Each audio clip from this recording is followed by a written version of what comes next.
weekend eno ku Baba TV. Yes, mukasi akantu olekedde kyatwese olwalero tugenda kwolekera programu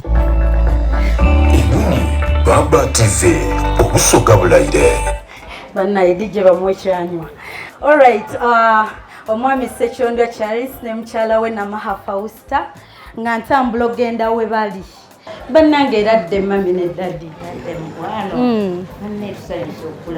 nange nsanyusa obbasanga bannange nga munyiridde amiina tuba congratulatinga bannange 50 years in marriage. Bannange kyani atakyetaaga tunagenda ku birabo ani gwe muyinza olowooza nti alabika yakubira Baba TV okuba wano olunaku olwaleero wanje ate daddy yagamba ati matovu judi. Okay, abalungi abatulaba twetegereze abagole baffe basumulula ebbaasa. Aha, wanika ekirabo ekyo alaba kisumuluzo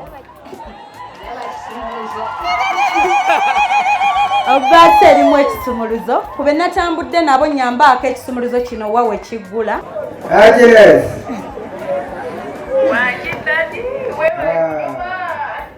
ngambe ki ndeke ki olwaleero okikoze. tugenda kwolekera programu weewunyisa omwagalwawo oba surprise your loved one ng'ekutuusibwako n'abagereka w'omukwano opushifa nakawombe njagala weekanya.